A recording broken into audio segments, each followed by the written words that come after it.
Paano kung ngayon pa lang pwede na nating ihanda ang mga mag-aaral sa haharapin nila? At kung tutuusin, kasalukuyan na nilang hinaharap. Good news, pati adults, pwede ring matuto. Are you ready? Let's do this!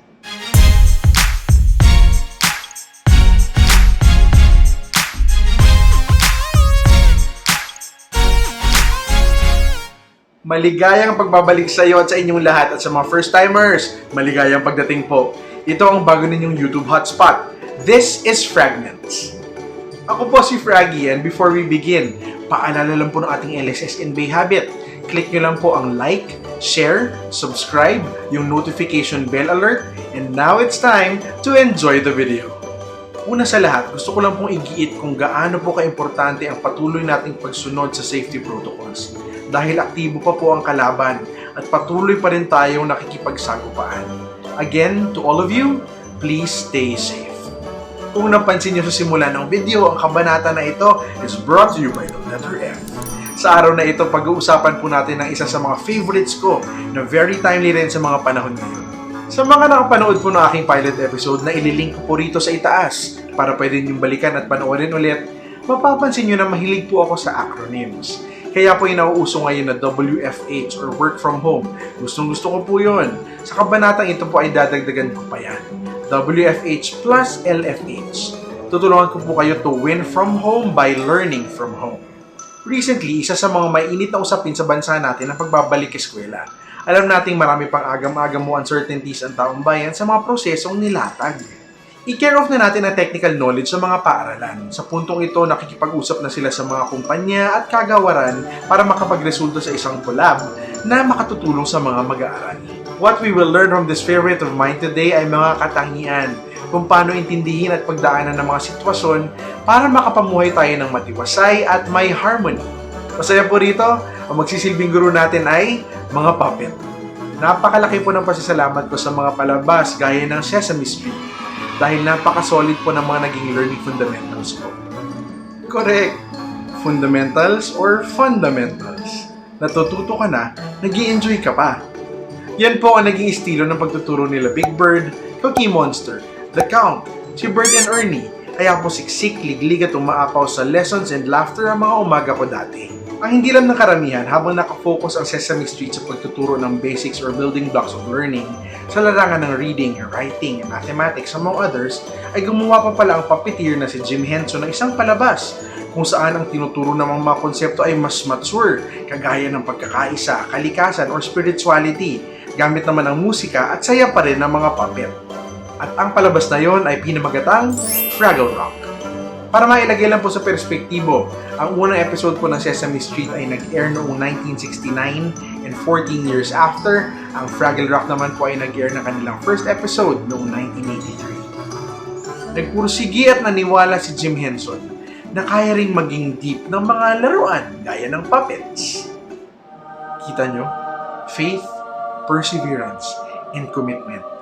Yun lang talaga guys, yun lang ang kailangan para makamtan natin ang pinakaninanais ng mga puso natin. Okay, ibang usapan na yata yan. Moving on. Ibang usapan din yata yan.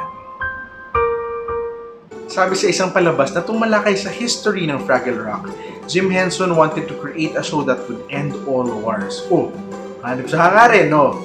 At nagtagumpay ang Fraggle Rock na magbahagi at magturo ng baseline o panimulang set of morals sa lahat ng bata sa buong mundo. Tinuro at tinalakay nila ang mga konsepto gaya ng problem solving, diversity at acceptance. Oh, saktong-sakto sa mga panahon ngayon, di ba? Tapos sa lahat ng iba pang nanood, challenge ng Fraggle Rock na pag-isipan nila ang buhay at existence o pag-iiral. Sisid pa more! Lalim pa more! Paalala ko lang po, puppets ang ginamit para ituro ang mga ito. Husay, no? Para lang po meron kayong appreciation sa mga karakter na makikita ninyo sa palabas na Fraggle Rock, may 4 na grupo po kayong makikilala. Ang Fraggles, ang Doozers, ang Gorgs, at ang Silly Creatures of Outer Space. Unahin natin ang mga Fraggles. Sila ay mga anthropomorphic na nilalang. Ano raw? Ang anthropomorphism ang pag-aayon ng mga katangian, emosyon, at ugali ng tao sa isang nilalang, animal, o bagay. sisid pa more, lalim pa more. Yun nga, sabi ko nga yun, tama naman yun, very good. Halos 2 feet po ang kanilang height at nakatira sila sa lupo ng mga kuweba na tinatawag na Fraggle Rock. Pinaniniwalaan ng mga Fraggles na ang mga kuweba nila ay nagdurugtong ng dalawang magkaibang mundo. Mapaglaro, mapagtuklas at masayahin, yan ang mga Fraggles. At kaya pa rin nilang panatilihin ang ayos sa lipunan nila dahil merong responsibilidad at tungkulin ang bawat isa. Meron din silang kakayahan at kagamitan sa Fraggle Rock at alam nila ang konsepto ng digmaan. Ang mga doozer naman ay nakatira rin sa Fraggle Rock, sa kuweba. 6 inches ang kanilang taas, halos tuhod lang ng isang Fraggle. At buhay kayod at trabaho lang ang kanilang inaatupag. Hilig ng mga doozer ang paggawa ng iba-ibang klaseng scaffolding dahil mahal na mahal nila ang trabaho nila. Sabi nga nila sa isang episode, architecture is meant to be enjoyed. Ang Gorgs naman ay pamilya ng 3 na binubuo ni Pa, ni Ma, at ni Junior. 22 feet ang kanilang taas, opo, higante.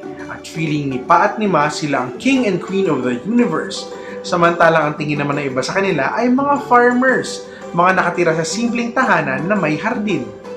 At ang linyong makikilala ay ang silly creatures of outer space. Yan po ang tawag sa atin, sa mga tao. Pinangungunahan po ng 5 Fraggle o Fraggle 5 ang Fraggle Rock, tongue twister.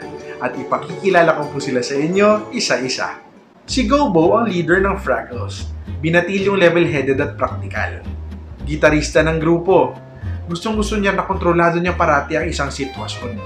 Hindi rin siya basta-basta nagpapa-impluwensya. Si Moki naman ang pinakamatanda o pinakamature na Fraggle.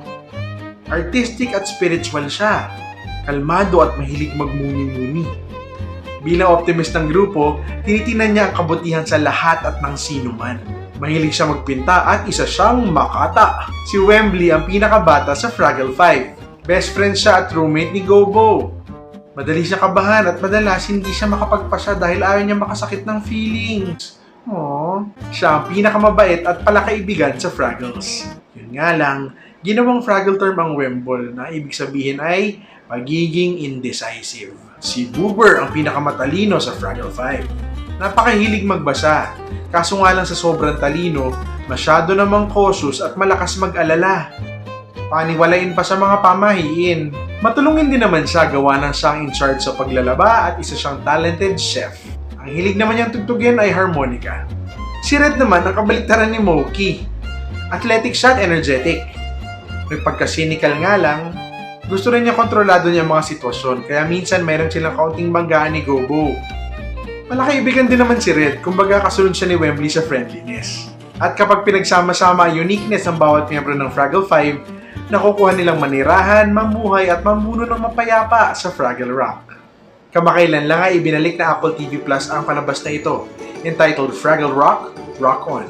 Yung content in-adjust po nila para umayon at bumagay sa kasalukuyang konteksto ng mundo natin.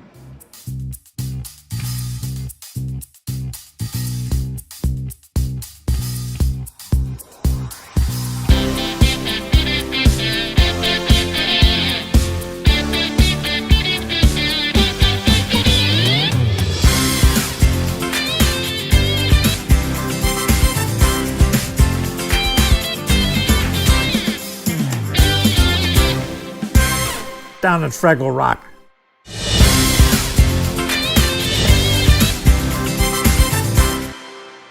Same lovable characters, reconnecting with each other, teaching us lessons habang sumusunod sa safety protocols at nag-e-enjoy pa rin.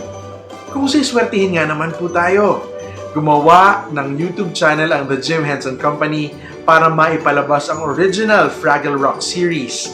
Ito rin po ay pagkakataon para ma-access ng viewers ang 5 seasons that taught and brought a different style of learning to the world nearly 30 years ago. Ilalagay ko po ang link to the channel sa description box below. Ngayon po, we have come to the segment that encourages all of you to crack open your creative self-expression. This is Hashtags.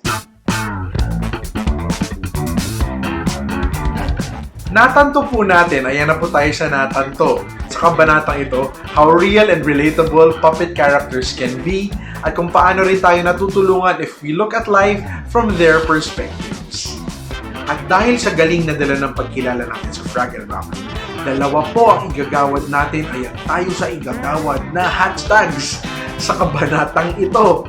Hashtag when the Fraggle is real at hashtag lupit ng puppet. Given our 2 hashtags, ito na po ang pagkakataon ninyo ulit na mag-participate.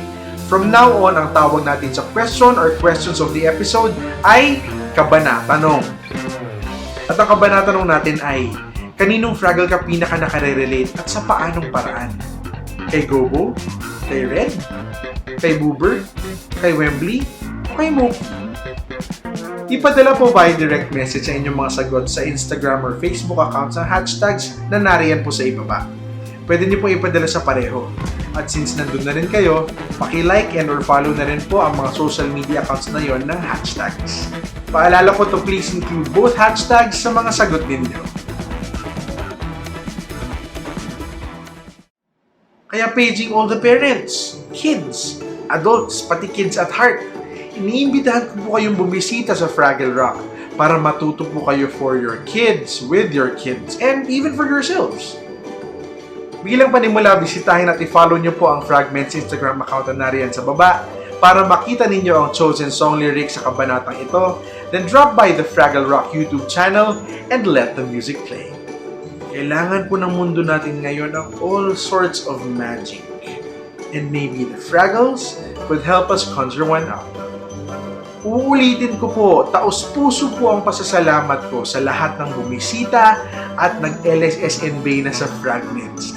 Yung inyong pong words of encouragement, your votes of confidence, your well wishes, yung suporta ninyo at kumpiyansa sa tinahak ko have all been overwhelming, encouraging, motivating, and inspiring.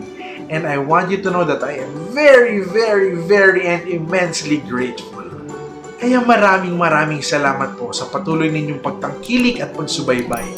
And for appreciating another fragment of life with me today. Magkita-kita po tayo sa susunod na kabanata. Again, this has been Fraggy. Ingat po!